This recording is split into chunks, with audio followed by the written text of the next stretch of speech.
Okay, Tesla built a car that's wider in the front than it is in the back, which on paper sounds like a mistake, like something a toddler would sketch or something that rolled off the line on a Friday afternoon when everybody has already mentally clocked out. I think they called them jobby nooners when I was growing up. And yet, that backwards shape is the big reason the Cybercab is the single most efficient electric vehicle ever made. Not top 5, not one of, the most. So either the laws of physics are broken or Tesla knows something and the rest of us don't. Spoiler alert, it's the second one.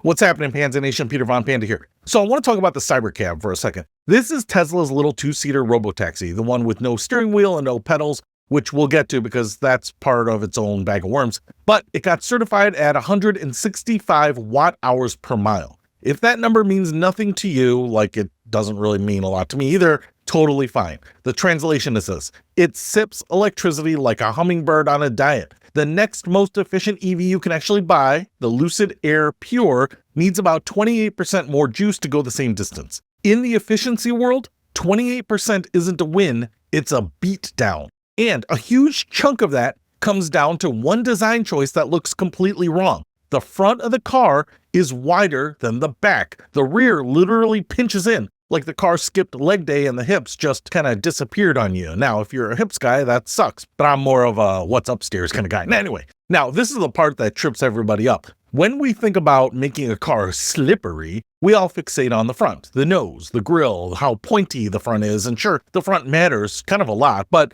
the front of a car is not where this fight is won or lost. The back is. The back is everything. That's what she said. Let me walk you through why, because once it clicks, you will never look at this car the same way again. When a car drives down the road, it has to shove air out of the way. The air splits around the front, runs down both sides, and then it's got to close back together again behind the car. That little reunion of air at the back, that's the whole ball game. If the back of the car is big and blunt and just stops like a brick or like a Cybertruck, no offense to Tesla, the air can't wrap around fast enough and it detaches, it gives up, and it leaves this swirling, chaotic, low-pressure pocket of turbulence right on the tail of the car. And low pressure back there is genuinely bad news, terrible news, because that pocket acts like a suction cup. It grabs the back of the car and pulls it backwards. Your car is trying to drive forward, and meanwhile, there's this invisible needy X hanging off the back bumper going, "Don't leave me, don't go, I love you."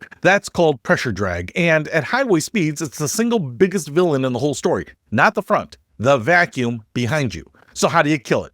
You give the air a gentle way out. Instead of a blunt back end, you taper it. You narrow everything down so the air can fold back together nice and smooth instead of tearing itself apart. And the shape that does that best, the one that nature landed on after a couple billion years of research and development, is the teardrop. Fat and round at the bottom, tapering down to almost nothing at the back. It's why a raindrop is shaped like a raindrop. It's why fish aren't shaped like refrigerators. It's why airplane wings look like they do. So that's exactly what Tesla did with the Cybercab, except they did it in a direction that most people never even think about: the view from straight above. Look at most cars from the top, and they're basically a rectangle, same width front and back. Tesla took the Cybercab and pinched the rear track. That's the distance between the two back wheels. So the whole tail of the car narrows in. From above, it's a teardrop. The air gets that smooth, gentle exit. The turbulent pocket begins to shrink way down, and the suction that's been quietly robbing every other car of range mostly goes away.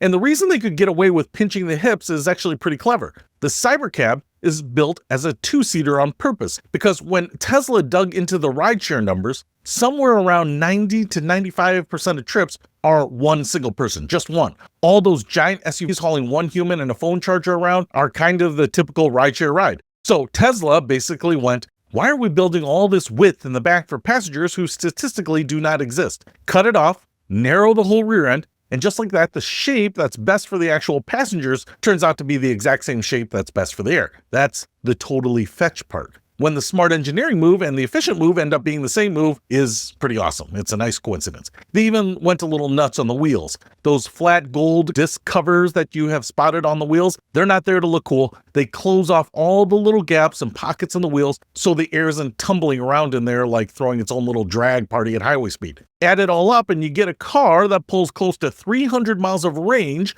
out of a battery under 50 kilowatt hours. For context, That is a small battery. A lot of EVs are lugging around 80, 90, 100 kilowatt hours just to hit that same range. And the battery is the single most expensive and heaviest part of the whole car. So being this slippery means Tesla gets to use less battery, which makes the car lighter, cheaper, and faster to charge. Efficiency isn't just bragging numbers on spec sheets. It's the thing that lets the entire car cost less. Now, I'd be doing you dirty if I didn't hand you the little asterisk that goes with it, because I keep seeing the headline screaming, most efficient EV ever, and that needs a little context. Yes, it's the most efficient, but it's also a tiny two-seat pod with no steering wheel, no pedals, no backseat, but as far as I can see, kind of a lot of cargo room. Anyway, calling it the most efficient EV and lining it up against a full family car is a little bit like bragging that your moped gets better mileage than a truck. Yes, of course it does. It's a moped. It weighs about as much as a wet golden retriever. So the honest version is this. The teardrop shape is truly brilliant engineering. The physics behind it is completely real,